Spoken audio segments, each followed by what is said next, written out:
സെയിനിൻ്റെ passport expire ആവാനായി. സെയിന് ജനിച്ചപ്പാടെടുത്ത പാസ്പോർട്ടായിരുന്നു. അമേരിക്കൻ പാസ്പോർട്ട് ആയതുകൊണ്ടും സെയിന് മൈനർ ആയതുകൊണ്ടും പാസ്പോർട്ട് പുതുക്കാനായിട്ട് ചെന്നൈയിലുള്ള US എംബസിയിലേക്ക് പോകണം.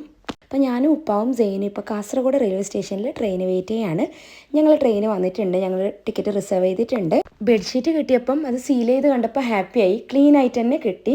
എന്തായാലും 16 മണിക്കൂറത്തെ യാത്രയാണ്. നല്ലൊരു ഉറക്കം ഉറങ്ങി എണീറ്റ് ബ്രേക്ക്ഫാസ്റ്റ് വീട്ടിൽ നിന്ന് കൊണ്ടുവന്ന സാധനങ്ങളൊക്കെ കഴിച്ച് ട്രെയിനിൽ നിന്ന് വാങ്ങാൻ മടിയായിരുന്നു. ഉച്ചയ്ക്ക് വിശന്നപ്പോൾ ഒരു ഫ്രൈഡ് റൈസ് വാങ്ങിച്ചു, പക്ഷെ ഭയങ്കര ടേസ്റ്റായിരുന്നു. അങ്ങനെ ഇപ്പോൾ യാത്ര തുടരാണ്.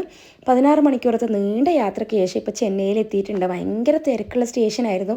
സെയിനിൻ്റെ കയ്യിൽ മുറുക്കെ പിടിച്ച് ഭയങ്കര പേടിയായിരുന്നു. എന്തായാലും നമ്മളിപ്പോൾ ഊബറൊക്കെ ബുക്ക് ചെയ്തിട്ട് നമ്മൾ റൂമിലേക്കാണ് പോകുന്നത്. ഞാൻ ഫസ്റ്റ് ടൈമാണ് ചെന്നൈയിൽ വരുന്നത്. അടുത്തുള്ളൊരു ഹോട്ടലിൽ നിന്ന് വൈകുന്നേരത്തെ ചായ കുടിച്ചു. സെയിന് മാഗി അയച്ചു. ഞങ്ങൾ ബ്രെഡ് ഓംലെറ്റ് എടുത്തു. ഞങ്ങൾ റൂമൊക്കെ ബുക്ക് ചെയ്തിട്ടാണ് വന്നത്, പക്ഷേ അവർ ലാസ്റ്റ് മിനിറ്റിൽ ആ റൂം വേറെ ആയിരിക്കും കൊടുത്തു. എന്തായാലും ഞങ്ങൾ വേറെ റൂമൊക്കെ തപ്പിപ്പിടിച്ചു. അപ്പോൾ ബാക്കി ചെന്നൈ വിശേഷങ്ങൾ അടുത്ത വീഡിയോയിൽ കാണിക്കാം.